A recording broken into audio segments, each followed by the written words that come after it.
ओम शांति। आज प्यारे मीठे भगवान की मीठी मुरली मंथन की डेट है 5 जून 2021। तो चलिए, मीठे मीठे बाबा अपनी मीठी मीठी वाणी से हमें कौन सी मीठी समझानी दे रहे हैं, हम सुनते हैं मीठे मीठे मन से। तो मीठे बाबा कह रहे हैं, पूरा वर्षा लेने के लिए एक पिता से पूरी प्रीत रखो। तुम्हारी प्रीत किसी भी देहधारी से नहीं होनी चाहिए। बहुत सुंदर बात है। भगवान कह रहे हैं, पूरा वर्षा लेने के लिए एक पिता से पूरी प्रीत रखो। अब कैसी प्रीत रखेंगे? चलिए, ये कुछ नगमे हैं, कुछ बोल है मीठे मीठे भगवान के लिए, हम आत्माएं गा रही हैं। तुम नजरों से ऐसा नजारा दिखा दो, तुम आकर हमें प्रेम करना सिखा दो। बन जाओ मेरे या मुझे अपना बना लो। चलो आज ऐसा करिश्मा दिखा दो। गवारा नहीं मुझको तुमसे किनारा, तुम मिलने का कोई बहाना बता दो। निगाहों में तुम हो, ख्यालों में तुम हो, ये जन्नत नहीं है तो फिर और क्या है। मेरे दिल को तूने जो कुछ कर दिया है, ये मोहब्बत नहीं है तो फिर और क्या है। राह पर जिंदगी की चली जा रही थी, मैं बुत बन के आगे बढ़ी जा रही थी। मैं क्या थी मुझे तुमने क्या कर दिया है, थी पत्थर मुझे देवता कर दिया है, थी समंदर में लेकिन तड़प प्यास की थी समंदर में लेकिन तड़प प्यास की थी। तेरी आँखों में अब डूबना गया है, मुझे कंधों पर अब ठिकाना मिला है, कि अब मर के जीना मुझे आ गया है। मैं दुनिया की हर चीज ठुकरा चुकी हूँ, मैं दुनिया की हर चीज ठुकरा चुकी हूँ। मैं मन में बाबा को पा ही चुकी हूँ। मैं चलना भी चाहूँ तो चलते नहीं है,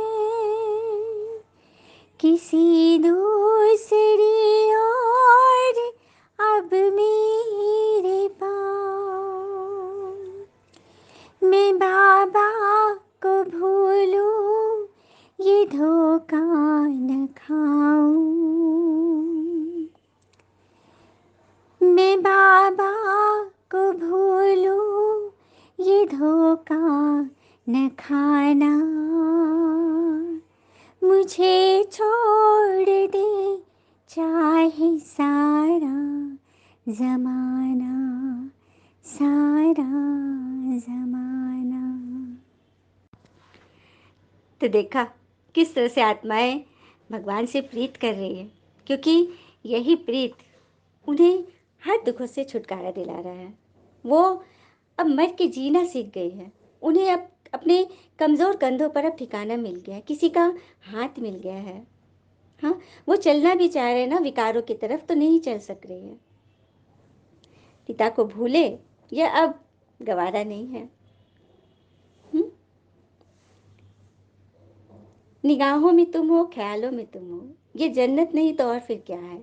यदि निगाहों में भगवान है तो हर किसी के लिए हमारे दिल में शुभ भावना, शुभकामना। तो बस मन का जन्नत तो यही है। और कहते भी है ना कि कुछ भी, हाँ, सन्यास के बारे में जैसे बाबा कहते हैं ना, बेहद का सन्यास करो, बैराग करो। तो सन्यास क्या है? तो बस अपनी नज़र अपने पर रखनी है। दूसरों को बहुत देख लिया, बहुत बहुत जन्म से देखते आ रहे हैं। तो अब इस थोड़े से जन्म में जो थोड़े से दिन बचे हैं, मतलब एक जन्म में थोड़े दिन बचे हैं, तो रिटायर होने के पहले अपने आप को देखने में व्यतीत करो। बस हो गया कल्याण। और ये भी कहते हैं ना, ज़रूरतें, जिम्मेदारियाँ, ख्वाहिशें, यूं ही 3 हिस्सों में पूरा जीवन गुजर गया। अब केवल स्वयं को ढूंढना है, बाकी सब तो गूगल पर है ही। तो बस परमात्मा से मिल लिए, उनसे प्रीत कर ली, तो सोचो कि खुद से प्रीत हो गई। प्रश्न है आज का, जो अपने दैवी संप्रदाय के होंगे उनके सामने कौन से अक्षर घूमते रहेंगे? उत्तर, जब तुम उन्हें बताएंगे कि पिता को याद करने से विकर्ण विनाश होते हैं और देवी देवता धर्म की स्थापना होती है, तो यह अक्षर उनके सामने घूमते रहेंगे। उनकी बुद्धि में आएगा हमें देवता बनना है, इसलिए हमारा खान पान शुद्ध होना चाहिए। भगवान कह रहे कि जब हम उनसे पढ़ रहे हैं, हाँ, और ये पता है कि देवी देवता धर्म स्थापन हो रही है, तो ये अक्षर घूमते रहेंगे ना कि भगवान हमें पढ़ा रहे, किस लिए पढ़ा रहे। उनकी बुद्धि में सदा आएगा कि हमें तो देवता बनना है। और आज की मुरली का भी गीत है, भोलेनाथ से निराला कोई और नहीं, ऐसा बिगड़ी बनाने वाला कोई और नहीं, भोलेनाथ से निराला कोई और नहीं। ओम शांति। तो भोलेनाथ के बच्चे सुन रहे हैं किससे? भोलेनाथ के बारे में। भोलेनाथ किसको कहा जाता है? शिव को। उनका नाम ही है शिव। और भोलेनाथ के बच्चे अर्थात तुम बच्चे, शिव के बच्चे, ब्राह्मण बच्चे, जिनकी आत्माएं सुन रही हैं इन कानों से। चिरते बाबा बताते हैं ना, बाबा ही पूछते हैं कि तुम जो कहते हो परमपिता परमात्मा, गॉड फादर, ये तुम किसके लिए कहते हो? क्या लौकिक बाप के लिए व पारलौकिक पिता के लिए? अच्छा, लौकिक फादर का क्या गॉड फादर कहेंगे? नहीं ना। गॉड फादर तो एक ईश्वर के लिए कहा जाता है, और ईश्वर, प्रभु, भगवान, अल्लाह कहते हुए तो हम आए, लेकिन इससे पिता सिद्ध नहीं होता ना। फादर कहने से सिद्ध होते हैं, बाबा कहने से सिद्ध होते हैं। इसलिए तो बाबा कहते हैं कि एक है तुम्हारे लौकिक पिता और दूसरा है पारलौकिक, तो दोनों में बड़ा कौन है? तो जरूर कहेंगे पारलौकिक पिता, क्योंकि उन्हीं की तो महिमा है ना, क्योंकि सब पतितों को पावन बनाने वाला वही तो है। यह भी अभी तुम समझते हो, दुनिया में यह कोई नहीं समझते। पिता ने समझाया है, तुमको पारलौकिक पिता से प्रीत है, बाकी की तो विपरीत बुद्धि है। फिर विनाश का भी समय है, और यही महाभारत की लड़ाई अभी चल रही है, जिसमें एरोप्लेन, टैंक्स आदि सब एक दो को सप्लाई कर रहे हैं ना, सबको देते जाते हैं, पैसे से भी देते हैं, कई उधार भी ले लेते हैं। तो प्लेन, बारूद, मिसाइल आदि जो सब खरीद रहे हैं, बना रहे हैं, तो किस लिए बना रहे हैं? ज़रूरत पे काम आएगी, फेंकने के लिए नहीं बना रहे हैं। ये सारा कुछ यूज़ होना है। बाबा ने कहा है जो भी बॉम्ब, मिसाइल से जो भी बने हुए हैं ना, वो सब यूज़ होने हैं। लेकिन बाबा ने एक सच्चाई यह भी बताई है कि भारत तो अविनाशी खंड है, इसका विनाश नहीं होगा, क्योंकि यहाँ अविनाशी पिता का बर्थ प्लेस है। बाबा आते ही यहाँ जब पुरानी दुनिया ख़त्म होनी है, यहाँ आके जन्म लेते हैं बाबा। जन्म अर्थात प्रवेश करते हैं। वो गर्भ में थोड़ी आते हैं, वो तो डायरेक्ट परकाया प्रवेश करते हैं। आते ही उस समय है जब विनाश की तैयारियां चल रही हैं। लास्ट समय में तो भगवान आएंगे ना, सृष्टि के आदि मध्य अंत का ज्ञान देना है, तो लास्ट में आके बताएंगे ना। अब बाबा कहते हैं ये यूरोपवासी यादव संप्रदाय जो सत्युग में तो होते नहीं, न बौद्ध न क्रिश्चियन, क्योंकि इनकी है विनाशकाली विपरीत बुद्धि। क्योंकि परमात्मा पिता को सर्वव्यापी कह देते हैं। तुम हो विनाशकाले प्रीत बुद्धि। तुम बाबा को जानते हो और यह मानते हो कि ईश्वर सर्वव्यापी नहीं है। सर्वव्यापी तो माया है, सबके अंदर व्याप्त है। और अभी भगवान हम सभी को राजयोग बैठ सिखा रहे, क्योंकि क़यामत का समय यही है, अर्थात मौत का समय, मतलब घर जाने का समय। मौत से डरना नहीं है, घर जाने की बात है। क्योंकि शरीर तो कोई जाएंगे नहीं ना, शरीर तो यही छूटेगा, आत्मा जाएंगी। और आत्मा को ले जाने के लिए परमात्मा पिता आ चुके हैं। तो बाबा, और बाबा इसीलिए कहते हैं ना, किसी देहधारी मनुष्य से उसके अच्छाई बुराई में मत फंसो। वह तो है रचना, उनसे वर्षा मिल न सके। भाई को भाई से वर्षा थोड़ी मिलता है, पिता से मिलता है ना। तो पिता को याद करना, और पिता तो थे ही नहीं, अब आए हैं तो उनके मत पे चले ना। और तुम बच्चे ही हो, तीव्र प्रीत वाले बच्चे। फिर बाबा कह रहे आगे कि दिन प्रतिदिन वायुमंडल खराब होता जाएगा। देखते हो ना कितने हंगामे होते हैं, तो समझेंगे कि बस अभी यह खलास हो ही कि हुए। हमको जाना है नई दुनिया में, तो नई दुनिया को याद करना पड़े, बेहद के पिता और वर्षे को याद करना है। और कोई को याद करने से कुछ नहीं मिलेगा। मनुष्य भक्ति मार्ग में तो कितना याद करते हैं, माँ बाप पिता मित्र संबंधी आदि सबको याद करते हैं। तो देवी देवताओं को भी कितना याद करते हैं। पानी में जाके स्नान करते हैं, उसको पतित पावनी कहते हैं। दिखाते हैं ना, तीर मारा और गंगा निकल आई, गंगा जल मुख में देते हैं। सच बात है ना, कोई आदमी शरीर छोड़ रहा होता है तो जल्दी से गंगा जल ला के उसके मुख में डाला जाता है। पता है क्यों? क्योंकि वो स्वर्ग जाए। अरे जीवन भर उसने कुछ अच्छा कर्म नहीं किया, तो लास्ट में मुख में गंगा जल देने से क्या वो स्वर्ग चला जाएगा? तो यहाँ तो है ज्ञान अमृत की बात, कि ज्ञान अमृत मुख में डालोगे तब तुम स्वर्ग में जाओगे। और उसको अंदर सिर्फ डालना ही नहीं है, खुद भी पीना है, औरों को पिलाना भी है। जितनी आत्माओं का कल्याण करेंगे ना, तब बनोगे देवी देवता। तो ये सब है ज्ञान की बातें जो स्वयं भगवान हमें बैठ समझाते हैं। आत्मा कहती है हमारी शिव बाबा से प्रीत है, जैसे तुम ब्राह्मणों की प्रीत है, क्योंकि यथार्थ रीति जानते हो, भगवान को पहचान गए हो, पिता को सृष्टि चक्र को तुम जान गए हो, फिर औरों को समझाते हो। जितना जो औरों को समझाएंगे तो बहुतों का कल्याण करेंगे। जो जास्ती समझते हैं वही होशियार है, ऊंच पद भी वही पाते हैं। सर्विस कम करते हैं तो पद भी कम होगा, क्योंकि पतित तो सारी दुनिया है। हर एक को पतित से पावन होने का रास्ता बताना है, और कोई उपाय नहीं है, क्योंकि किसी को पता नहीं तो आप ही बताओगे ना सबको। याद से ही विक्रम विनाश होने हैं, और जो दैवी संप्रदाय के हैं उनके सामने ये अक्षर गूंजेंगे, समझेंगे यह तो ठीक बात है, बरोबर हम देवी देवता थे और अभी बन रहे हैं। तो हमारा भोजन भी शुद्ध चाहिए, दैवी गुण भी यही धारण करने, कोई सत्युग में नहीं धारण करने दैवी गुण। नींव यही पड़नी है, सारी बिल्डिंग की फाउंडेशन यही होनी है। तो सर्वगुण संपन्न यही बननी है, लास्ट लास्ट तक सबको बन जाना है। अभी तुम बन रहे हो ना। ये लक्ष्मी नारायण देवताएं हैं, इनको भोग लगाते भक्ति में भी। तो क्या सिगरेट आदि गलत सलत व्यसन की चीज़ चढ़ाते हैं क्या? नहीं ना, क्योंकि सिगरेट पीने वाला, गलत आदत धारण करने वाला ऊंच पद पा नहीं सकता। यह कोई दैवी चीज़ नहीं है, हमें वही चीज़ धारण करना है जो देवी देवता यूज़ कर सकते हैं। कई कहेंगे आदत लगी हुई है बरसों की, यदि छोड़ेंगे तो तबीयत खराब हो जाएगी। तो बाबा कहते हैं मुझे याद करो, सब आदतें छूट जाएंगी, जिससे ही तुम्हारी सदगति होगी। ये सब गंदी चीज़ें खाने पीने की आदत बहुतों में रहती है, समझाने दी जाती है। देवताओं को कभी भी ये भोग नहीं लगाया जाता। तो तुमको तो इन जैसा बनना है, तो वैसी चीज़ें धारण करनी होगी। तुम छीछी चीज़ खाते रहोगे तो बांस आती रहेगी ना। अब हम गए देवी देवता के मंदिर में, और वहाँ से ये सब चीज़ का गंध आ रहा है, बदबू आ रही है, तो कैसा लगेगा? वहाँ से तो खुशबू आती है ना। जैसे कि फूल, फूल का क्या भविष्य होता है? हाँ, फूल किस तरह से खिलता है? पौधे कभी इस बात पर व्यथित नहीं होते कि उसने कितने पुष्प खो दिए, वह सदैव नए फूलों के सृजन में व्यस्त रहता है। जीवन में कितना कुछ खो गया, इस पीड़ा को भूल नया क्या करना है, उसमें सारा जीवन बिता देता है। और एक ये भी बहुत ज़रूरी बात है कि फूल की उम्र महज 1 दिन की होती है, मगर उम्र की फिक्र से परे वो खिलता है, सुगंध फैलाता है। तो फूल प्रतीक है पल भर में जीने की, मतलब प्रेजेंट में किस तरह से जिएंगे ये फूल हमें बताता है। सुंदरता का भी इसी तरह सभी तरह की साधना का एक ही निचोड़ है कि कैसे हम पल भर में जीना शुरू कर दें, सारी दुनिया से व्यर्थ बातों को छोड़कर।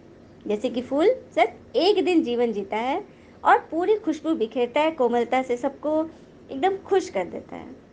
कभी भी वह चिंता नहीं करता कि आगे क्या होना है, बस उसी तरह से प्रेजेंट में जिए, खुश रहे। यही तो हमसे भगवान चाहते हैं। अच्छा, मीठे मीठे बच्चों प्रति भगवान की नमस्ते। हम बच्चों की भी प्यारे शिव पिता को नमस्ते, और बाबा दिल से सभी आत्माओं की तरफ से आपको वेरी वेरी गुड मॉर्निंग।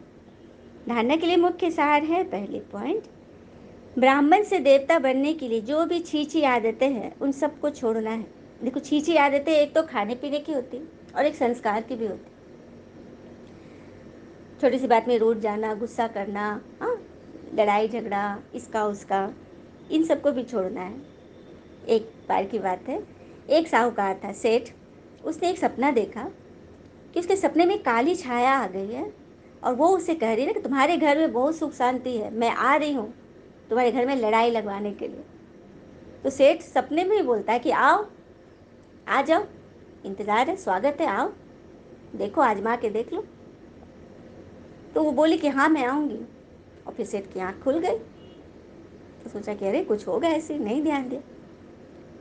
दूसरे दिन उसके घर में 7 बेटे थे और 7 बहुएं थी और पत्नी। तो एक दिन किसी बहू ने दाल बनाया था। तो बहू लोग का आदत था ना कि इतना प्रेम से वो लोग रहते थे, बहुत प्रेम से रहते थे। तो एक बहू ने दाल टेस्ट किया, उसको नमक कम लगा, तो उसने पूरे दाल के नमक डाल दी उसमें, जो उसमें डलनी चाहिए। तो उस दिन ना, जब दाल में नमक कम था ना, तो सारी बहुओं ने टेस्ट किया था और सोचे थे कि हम लोग जब आएंगे फ्री होंगे तो इस पर नमक डाल देंगे। और एक एक करके 7 बहू आई और एक एक चम्मच जितना दाल में पड़ना चाहिए था सभी ने दाल में नमक डाल दिया।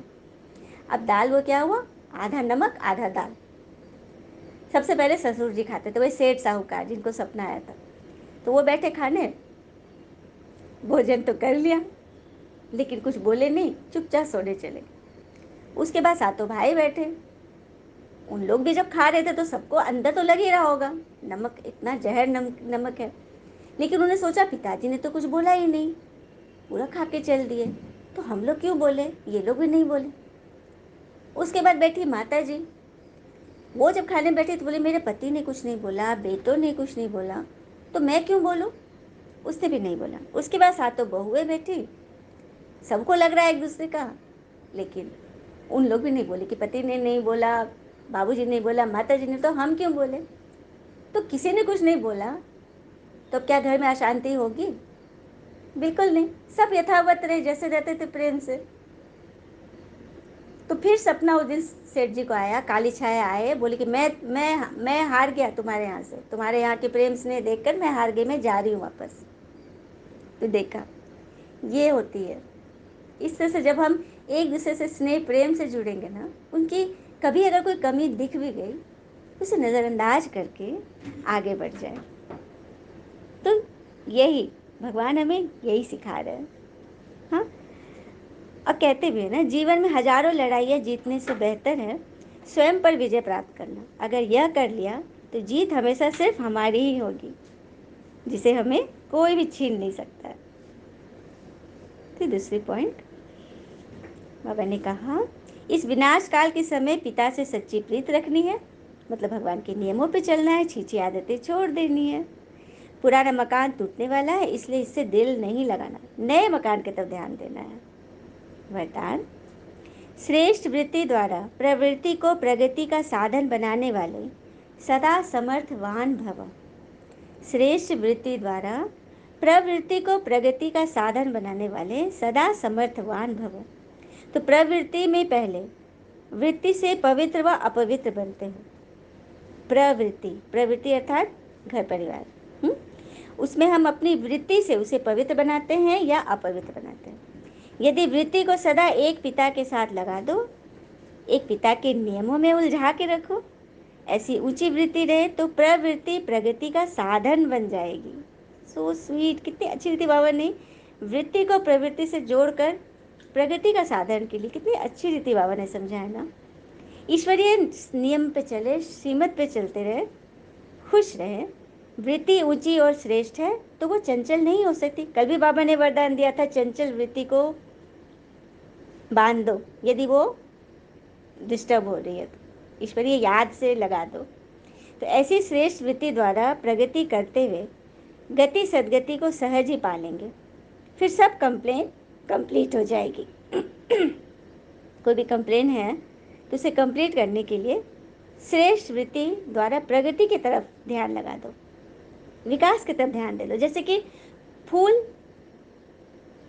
माने पेड़ कितने फूलों को झड़ते हैं, पत्ते झड़ते, लेकिन वो सृजन में व्यस्त रहता है। कितने झड़ रहे, कितने गिर रहे, कितने कम हो रहे, उस पर ध्यान नहीं देगा, वो नए सृजन की तरफ ध्यान देता है।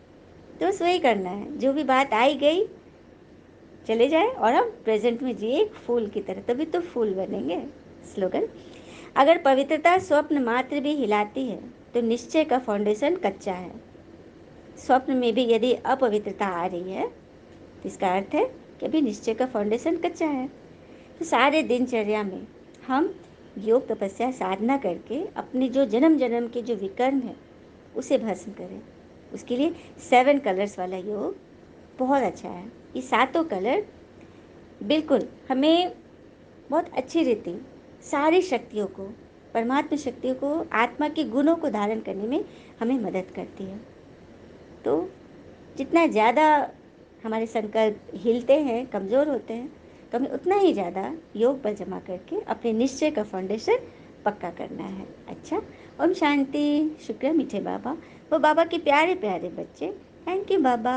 All is well always. ओम शांति।